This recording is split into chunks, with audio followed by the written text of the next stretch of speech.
Rajini Tamil cinema வரலாற்றில் என்றும் இவன் கஜினி. நடிகராகும் ஆவலுடன் சென்னை வந்த ஒரு பஸ் நடத்துனர் சிகரம் தொட்ட கதை. சிவாஜி ராவ் கேக்வாட், ஒரு மராட்டியன்.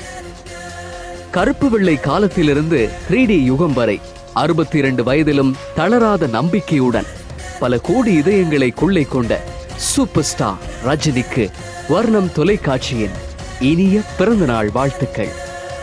உலகம் எத்தனையோ தினங்களை கண்டிருக்கிறது.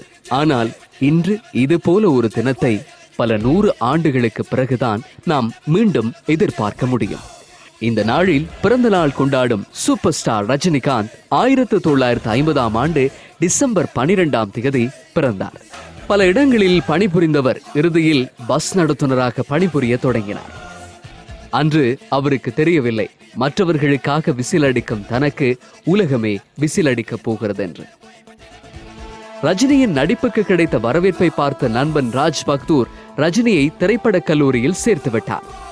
படிப்பு முடிந்து நடிப்பு வாய்ப்புக்காக அலைந்து திரிந்து பட்டினி கிடந்த நாட்களில் கனவுகளையும் ஆசைகளையும் கொண்டே வயிறு நிரப்பிய நாட்களும் ரஜினியின் வாழ்க்கையை நிறைத்தது.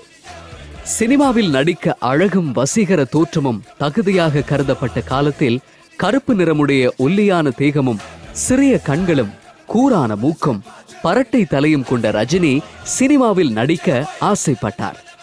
திரையுலகத்துக்கு கேலி பொருளாக பார்க்கப்பட்ட ரஜினிக்கு கிடைத்ததெல்லாம் ஏளனமும் அவமானமும் தான். வறுமை செதுக்கி எடுத்த ரஜினியை திரையுலக சிற்பி பாலச்சந்தர் கண்டுகொண்டார். ரஜினிகாந்த் என்று பெயர் சூட்டி திரையில் அறிமுகப்படுத்தினார். லேசான உதட்டுச் சிரிப்பில் குரூரத்தையும் இயல்பாக வெளிப்படுத்தி மிளிர்ந்த அந்த இளைஞனை ரசிகர்கள் ரசிக்க தொடங்கினார்கள். அந்த கருப்பு வைரம் திரையில் ஒளி வீசிய போது காலம் யாரையும் அழிக்கவோ தடுக்கவோ முடியாது, காட்டிக் கொடுத்து விடும் என்பதை உணர்த்தியது. பாலச்சந்தரில் தொடங்கி சங்கர் வரை தன் திரையுலக வாழ்க்கையை வெவ்வேறு சிற்பிகளிடம் கொடுத்து செதுக்கிக் கொண்டார் சூப்பர் ஸ்டார். மக்களின் இதயங்களில் இருக்கும் ஆத்மார்த்தமான அன்பு போதும் என்று முடிவெடுத்த எளிமையின் சிகரம் சூப்பர் ஸ்டார் ரஜினிகாந்துக்கு வர்ணம் தொலைக்காட்சியின் இனிய பிறந்தநாள் வாழ்த்துக்கள்.